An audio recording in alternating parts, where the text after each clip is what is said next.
ልጃቸው ዘይድ ከረጅም ጊዜ በኋላ ሙሐመድ ዘንዳ በአገልጋይነት እየኖረ እንደሆነ አወቁ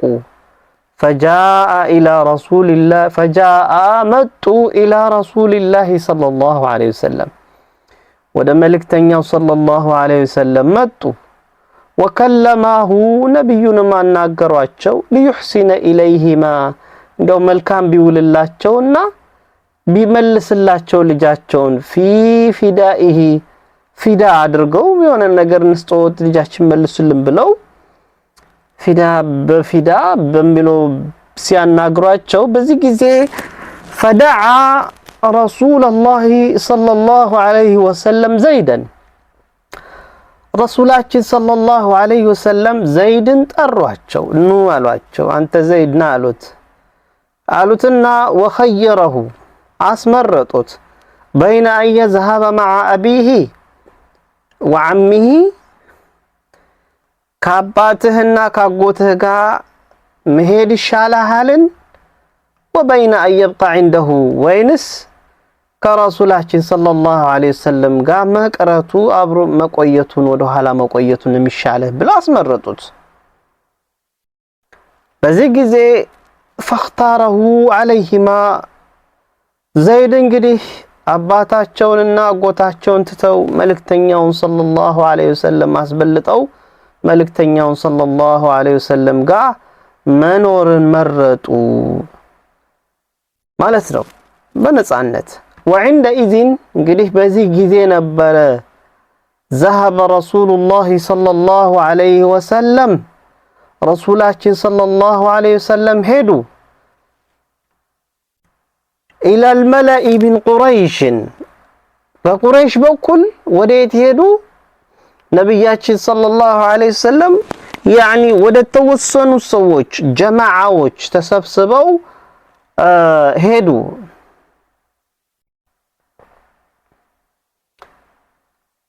رسولاتي صلى الله عليه وسلم وديت يدو ودت توصنوا جماعوش يزوت يدونا وقال آلو اندهالو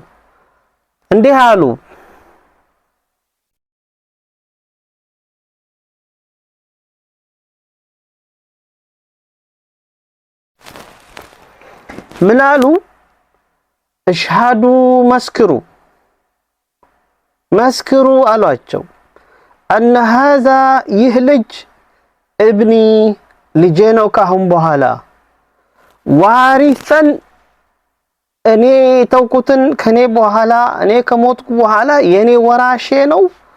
وموروثا السدمو كموت بحالا دمو وراشوچم يورسوتال بلو በዘመነ ጃሂልያ ይሄን ነገር ተናገሩ በዚህ ጊዜ ወዛሊከ ይሄ ደግሞ قبل النبوة ከነብይነት በፊት ነበር ይሄ ንግግራቸው የነብዩ ሰለላሁ ዐለይሂ ወሰለም ንግግራቸው ከነብይነት በፊት ነበርና ከነብይነት በፊት ስለነበረ فكان ከዛ ጊዜ ጀምሮ ሆነ ማለት ነው ዘይድ يدعى يترى نبر سماچو تبلو يترى نبر زيد ابن محمد لتبلو مترات جمره حتى جاء الإسلام اسلم الناس كما تدرسنا مጨረሻ ላይ وأبطل التبني قدفቻ መሆንን ውድቅ አደረገ ውድቅ ጉደፈቻ የሚባል ነገር የለም ብሎ እስልምና ውድቅ አደረገ ምናሉ يعني زيد بن محمد ተብሎ ይጠራ ነበር ادعوهم بآبائهم የሚለው እንግዲህ በአባቶቻቸው ስም ጠሯቸው ልጅ يعني አንተ ራስህ ያልወለድከው ለምን ያንተን ስም ተሰጠዋለህ ስለዚህ ዘይድ ibn حارثة ተብሎ ስም እንዲሰጣቸው ተደረገ እንደገና ደግሞ ይሄ መውረስ የሚባለው ነገር ደግሞ ሐዲስ ራሱ መጣበት ማለት ነው እሳቸው ምን ብለው ነበር ይሄ ልጄ ነው እኔ ተውኩት ይወርሰኛል ከኔ በኋላ ያለው ነገር ሁላ ይወርሰኛል እንግዲህ ከኔ በኋላ ያለውን ነገር ይወርሰኛል ካሉ ስልጣናቸው ሙሉ ሊወርስ ነው ማለት ነው ስለዚህ ምን መጣ ማለት ነው نحن معشر الانبياء لا نورث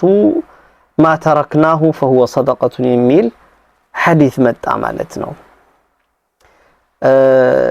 እኛ የነቢያቶች ስብስብ የተውነው ነገር ተተነው ያለፍነው ነገር ከሞትነ በኋላ ማንንም እንደ ውርስ አይወስደውም ሰደቃ ብቻ ነው የሚሆነው በማለት የሚል ሐዲስ መጣ فيما رواه البخاري ومسلم ይሄ ነው ጥሩ ስለዚህ ዘይድ በዚህ ጊዜ ምን ሆነ ማለት ነው ፈዱዕየ ተብሎ ተጠራ ዘይድ ኢብኑ الحارثة ዘይድ የሐሪሳ ልጅ ተብሎ ስማቸው ተጠራ ማለት ነው እንግዲህ هؤلاء الأربعة እነዚህ አራቱ ሰዎች እሜት ኸዲጃ أبو بكر الصديق علي بن أبي طالب እና ዘይድ ኢብኑ حارثة كلهم ሁላቸውም أسلموا እስልምናን ተቀብለዋል في يوم واحد በአንድ ቀን ውስጥ ብቻ ነው የተቀበሉት እንግዲህ አራቱ ያ ደግሞ መቼ ነው ከተባለ يوم أمر رسول الله صلى الله عليه وسلم بالإنذار رسولاችን صلى الله عليه وسلم ተነስ ወገኖችህን አስጠንቅቅ ተብሎ የተባለበት እለት ላይ ነው በደግ ብሎ ወጣው አራቱ ሰዎች እንዲሰልሙ ያደረጓቸው وقام كذا በተነሱ ጊዜ ነበረ بالدعوة إلى الله ወደ አላህ ጥሪ ማለት ነው يعني دعوة በማድረግ የተነሱ ጊዜ ነበረ ይሄ ነገር የሆነው ማለት ነው በጣም ጥሩ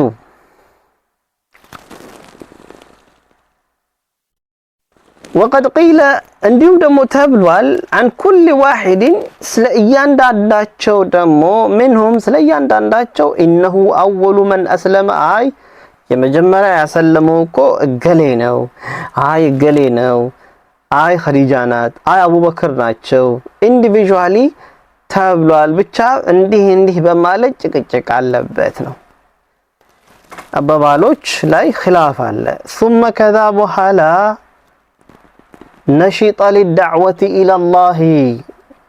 ከነብዩ በኋላ ደግሞ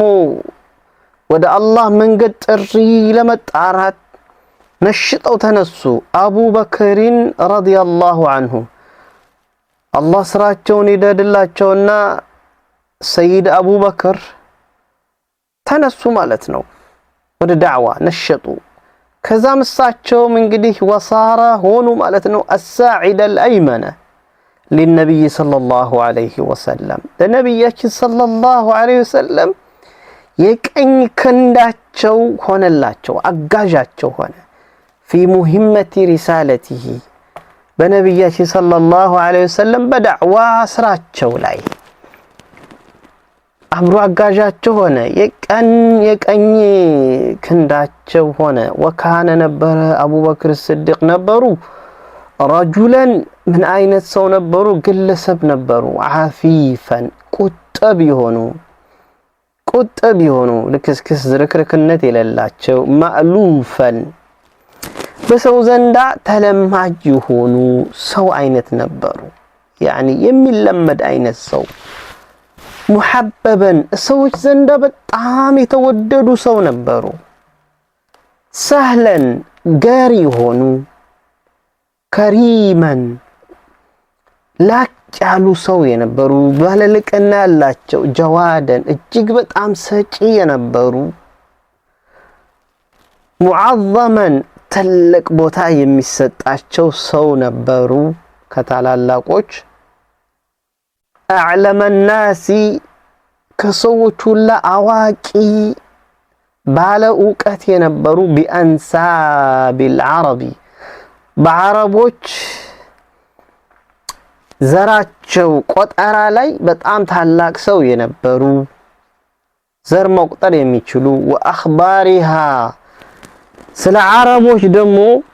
የዘር ሐረግ ዜና አዋቂ የነበሩ ሰው ናቸው የዘር ሐረግ የአረቦችን የዘር ሐረግ ያውቁ ነበሩ አዋቂ ነበሩ የዘር ሐረግ በማወቅ ታላቅ አዋቂ ነበሩ እንዲሁም ደግሞ ስለ ዘር ሐረግ ዜና ደግሞ በጣም አዋቂ ነበሩ يقصده ወደሳቸው ይመጧቸው ነበር رجال قومه ወገኖቻቸው የወገኖቻቸው ታላላቅ ባላባቶች ይመጡ ነበር ለምን ወደ አቡበክር ይመጡ ነበር لخلقه የነበራቸው ስነ ምግባር ومعروفه መልካምነታቸው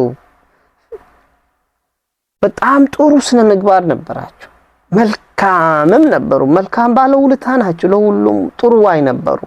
እና ሰዎች እሳቸው ጋር ይመጡ ነበር በዚህ አይነት ስነ ምግባር እንዲሁም ደግሞ ወዕልምህ ዕውቀትም ደግሞ ጥልቅ ዕውቀት ነበራቸው ወፈضله ታላቅ ደረጃ የነበረ ታላቅ ደረጃ ላይ ስታተስ ላይ የተቀመጡ ሰው ናቸው ወቲጃረته ጎበዝ ነጋዴ ነበሩ ወጁዲህ አብዝተው ደግሞ ሰጪ ነበሩ ያኒ ገብጋባል ነበሩ የሚሰጡ ነበር وحسن معاملته ከሰዎች ጋር ያላቸው ስነ ምግባር ግብረገብ በጣም እጅግ በጣም ያማረና ومجالسته ከመልካም ሰዎች ጋር ደግሞ በጣም ይቀማመጣሉ ይሄን ሁሉ ፍለጋ በዚህ አይነት የተዋቡ ግለሰብ ስለነበሩ በዚህ አይነት ታላላቅ ስነ ምግባር የተዋቡ ግለሰብ ስለነበሩ ሰው ሁላሳቸው ፈልገው ይመጡ ነበር በዚህ ጊዜ አቡበክር ይሄንን ኦፖርቹኒቲ ተጠቀሙና فدعا الى الاسلام ወደ እስልምና ተጣሩ ማለት ነው ተነስተው ተጣሩ من توسم فيه الخير خير ነገር ይታይበታል ብለው የሚያስቡት ሰው ላይ ووثق به ሚስጥራ ወጣም ብለው የሚያምኑበት ሰው ላይ من قومه ከወገኖቻቸው በኩል ሄደው ዳዕዋ አደረጉላቸው ነው ወደ እስልምናን ተቀበል ይሄን አድርግ አላህን አምልክ ብለው አሏቸው በዛ ጊዜ فاجابه በቀጥታ እሺ ብለው መልስ ሰጧቸው ጀምዑን ጥቂት ሰዎች من فضلاء الناس እንዲያው ከታላላቅ ሰዎች ከታዋቂ ሰዎች ከተከበሩ ሰዎች ከሚባሉት ውስጥ ማለት ነው ከሚባሉት ውስጥ ተቀበሏቸው ይሄንን አሜን ብለው ተቀበሏቸው እነዛ ማን ናቸው في مقدمتهم ከመጀመሪያዎቻቸው እሺ ብለው ከተቀበሏቸው ሰዎች ውስጥ ማን ነበሩ የመጀመሪያው عثمان ابن عفان الأموي የመጀመሪያ እሺ ብለው የተቀበሏቸው ሰው ማን ነበሩ عثمان ابن عفان ነበሩ أموي ከበኒ ኡመያ ታላቁ ሰሃቢ عثمان ነበሩ እሺ ብለው የተቀበሏቸው ከዛ ሁለተኛው والزبير ابن العوام الأسدي الزبير ابن العوام الأسدي كبني أسد زبير سلق صحابي أهونم تقبلاتشو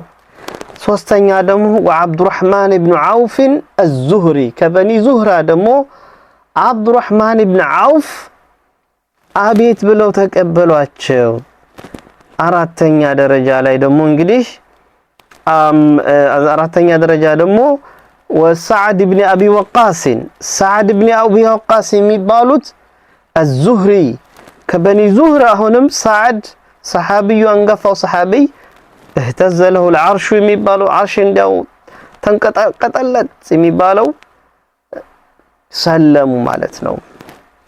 ከዛም አምስተኛው ደግሞ وطلحة ابن عبيد الله التيمي طلحة ابن عبيد الله የሚባሉት ከበኒ ተይም ጎሳዎች እስልምናን ተቀበሉ بين لهم أبو بكر رضي الله عنه الإسلام أبو بكر رضي الله عنه اسلمنا بدن بادرقو فانتو بادرقو أبرارو لاتشو وأتى بهم إلى النبي صلى الله عليه وسلم أمستوشن ولا نبي صلى الله عليه وسلم يزواتشو متو بازي جزي فأسلموا جميعا أتك على ياتشوم እስልምናን ተቀበሉ ማለት ነው እንግዲህ አቡበክር ስዲቅ ወጣት የነበሩ፣ ዑስማን ኢብኑ አፋን ወደ ዳዕዋው ሲቀላቀሉ የ34 ዓመት እድሜ ነበራቸው። አዙበይር ኢብኑ አልዓዋም የ30 ዓመት ወጣት ነበሩ። አብዱራህማን ኢብኑ ዐውፍ ገና ጨቅላ 17 ዓመት ታዳጊ ወጣት ነበሩ። ሰዕድ ኢብኑ አቢ ወቃስ የ12 ዓመት ወጣት ነበሩ። ወጠልሐት ኢብኑ ዑበይድላህ ተይሚ የ13 ዓመት ወጣት የነበሩ ልጆች ናቸው። እንግዲህ የእስልምና ዳዕዋ መጀመሪያ የጀመረው በወጣቶች ነው። ስለዚህ አቡበክርም ወጣት ነበሩ፣ ነብዩ ሰለላሁ ዐለይሂ ወሰለም ወጣትም ነበሩ። ስለዚህ እስልምና ዳዕዋው የተነሳው ሞር እስልምናን በመቀበል ደግሞ ገር የሆነው ወጣቶች ላይ ነው። ከዚህ ትምህርት እንግዲህ የምንረዳው ምንድነው? ዳዕዋ አንድ ሰው የደረሰው ጊዜ እስልምና አስተምሮ ከደረሰው በቀጥታ ራሱን ካዳነ በኋላ መቼም አንድ ሰው ላኢላሃ ኢላላህ ብሎ ከሰለመ እስልምና ውስጥ ዳነ ነው። ይሄ ግልጽ ነው። መዳን በእስልምና ብቻ ነው። መን ቃለ ላኢላሃ ኢላላህ صادقا من قلبه دخل الجنة ነው የሚለው ሐዲሱ። ላኢላሃ ኢላላህ ላኢላሃ ኢላላህን ያለ ሰው ከልቡ ውስጥ እውነተኛ ሆኖ ካለ ጀነት ገባ ተብሏል። ስለዚህ አንድ ሰው ወደ እስልምና ሲቀላቀል የእውነት ምስክርነት እንጂ ውሸት ምስክርነትን አይሰጥም። ስለዚህ ከዛ ጊዜ ጀምሮ ያለፈው ወንጀሉ በሙሉ አላሁ ዐዘ ወጀል እርግፍ አድርጎ ያብስለታል። ከዛ ጥርት ብሎ ሐታ ቢሞት እንኳን ቀጥታ ጀነት ነው የሚገባው። ስለዚህ ሰውየው መጀመሪያ ራሱ ማዳን ያለበት ራሱን ከእሳት ነጃ ነው ማውጣት ያለበት። ቁ አንፉሰኩም ነው የሚለው፣ ራሳችሁን ከእሳት ጠብቁ ነው የሚለው። ከዛ በኋላ ዳዕዋውን ተነስቶ ወደ ማድረግ በቀጥታ ከቤተሰቦቹ መጀመር አለበት። ልክ ነብያችን ሰለላሁ ዐለይሂ ወሰለም ከእሜት ኸዲጃ እንደጀመሩት ከዛም ወደ አስዲቃ ወደ ጓደኞቻቸው በመሄድ ከዛም ከስራቸው ውስጥ ወደ ካሉት አብሯቸው የሚኖሩ ከዛም አገልጋዮቹንም ጨምርት ሰራተኛንም ተቀበለ እስልምናን ወደ ማለት ከዛም ወጥቶ ደግሞ ስፕሪድ ማድረግ እስልምናን እና ዳዕዋውን የተቀበሉት ከሳቸው ውጪ ደግሞ እነ አቡበክር ስዲቅን ረዲየላሁ ዐንሁ መሰል ሰዎች ተነስተው ደግሞ ዳዕዋውን በማስፋፋት 5 ሰዎችን ወደ ኢስላም ወደ ማምጣት እነዛም የመጡት 5 ወደ ኢስላም የመጡት لماذا كيف قبلوا እንዴት አቡበክርን ስዲቅን ተቀበሏቸው? አቡበክር ስዲቅ ምን አይነት ሰው ነበሩ? ስለዚህ ዳዒው ራሱ ወደ እስልምና የሚጣራው ግለሰብ ኃይሊ ከፍተኛ በሆነ የኢስላም ስነ ምግባር ላይ መቀመጥ አለበት። የኢስላም ስነ ምግባር ምክንያቱም ትልቅ ተጽዕኖ አለውና ከፍተኛ በጣም ያማረ እጅግ በጣም ያማረ ሱፐር በሆነ እስልምና ስነ ምግባር ላይ ሰዎች የሚለምዱት ሰው መሆን አለበት። ዳዒ ተብሎ ሰው የሚሸሸው የሚፈራው ሰው መሆን የለበትም። ሙሐበበን ሰዎች የሚወዱት ሰው መሆን አለበት። ሰው የሚጣላ መሆን የለበት። ሰህለን ገር መሆን አለበት። ሰው ሊቀርበው የሚፈራው የሚከብድ አይነት ሰው መሆን የለበትም። ከሪመን ጥሩ የተላቀ ሰው መሆን አለበት። ራሱን ዲጂኒቲውን ክብሩን የሚጠብቅ ጀዋደን ሰጪ የሆነ ሰው፣ ሙዕዘመን ታላቅ የሆነ ሰው፣ እውቀትም ያለው ሰው። ሰዎች ወደ አንተ ሲመጡ በጥሩ ስነ ምግባር ላይ በመልካምነትህ የምትውልላቸው በሰጭነትህ በማናቸውም ሐታ በዱንያ ራሱ ራስን የቻልክ የተብቃቃ ሰው መሆን አለብህ። ከሰዎች የምትጠብቅ የምትለምን አይነት ሰው መሆን የለብህም። እና ግብረ ገብህ ደግሞ ሰዎች ሊመሰክሩልህ የሚችሉ ሐታ ሰዎች እንኳን በዚህ ሰዓት ሰዎች ለመልካም ነገር አይፈልጉህም። በርግጥ አሁን ሸያጢን الانس ሰዎች የሸይጣን ሰዎች የሚባሉት ሞልተዋል። እንዲሁ መልካም ሰው በመሆን ብቻ ቅናት ውስጥ ገብተው ያንን ዳሜጅ ለማድረግ ለማፍረስ የሚሄዱ ሰዎች አሉ። ማይነካ ቁስልን እየነካኩ ያንን ነገር መቻል አለብህ። ችለህ ያንን ነገር አብረህ ለመቀላቀል መሞከር አለብህ። አትሊስት ይሄንን ነው አቡበክር ስዲቅ በዚህ ሁኔታ ላይ ነው የነበሩ ዳዒ የነበሩ። ደግሞ ሙጃለሳ ላይ ደግሞ ሲቀማመጡ ደግሞ ሰዎችን መርጠህ መቀመጥ ያኒ አድሎ አንዱን ከፍ አንዱን ዝቅ ማድረግ የለብህም። ነብዩ ሰለላሁ ዐለይሂ ወሰለም በሰዎች መካከል ሲቀመጡ ማንም ሰው ነብይነታቸውን አያውቅም። በቃ እንደ አንድ ተራ ሰው ነው የሚመስሉ። በመሃል ሄደው ቁጢጥ ብለው ቁጭ ነው የሚሉት። በመካከል ሰው አያውቃቸውም። ሰዎች በሚመጡ ጊዜ አቡበክር ስዲቅ ያኒ ትልቅ ከሪም ስለነበረ ሙዕዘም ሲታዩ ግርማ ሞገስ ያላቸው ስለነበረ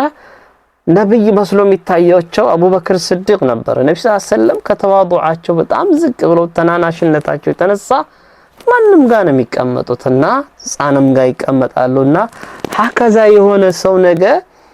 ያኒ ባክግራውንዱ ንጹህ የሆነ ሰው በዚህ መልኩ የሚታወቅ ሰው ነገ አንድ መልእክት ይዞልህ ሲመጣ ምንም አይነት ሪዝን አይኖርህም እምቢ ለማለት። መልእክቱን እሺ ነው የምትለው፣ በቀጥታ ነው የምትቀበለው። ስለዚህ በዚህ ሁኔታ ላይ ዳዒ መኖር እንዳለበት እና ዳዕዋ ሲጠራ ደግሞ ደካማውን ሳይሆን ታላላቅ ቁንጮ የሚባሉትን ሰዎች እየፈለጉ ዳዕዋ መጥራት ነው ያለበት። መፍራት የለበትም። ሄዶ ሴፍቲውን በጠበቀ መልኩ ራሱን በሚጠብቅበት ሁኔታ ላይ በቃ ፕሬዝዳንቱንም ይሁንም ምንም እስልምናን ተቀበል፣ ቁል ላ ኢላሃ ኢላላህ ላ ኢላሃ ኢላላህ በል ትፍልህ ፈላህ ትወጣለህ ብሎ መጣራት ነው ሀከዛ። ስለዚህ በዚህ መልኩ እንደነበረ እስልምናው ዳዕዋ እስላማችን ይሄ እስላም የሚባለው በወጣቶች ነው የተጀመረው። ስለዚህ ወጣቶች አሁንም ወደዚህ ነገር በጣም መትጋት እንዳለብን የሚያስተምረን ትምህርት ነው። وصلى الله وسلم على نبينا محمد وعلى آله وصحبه أجمعين.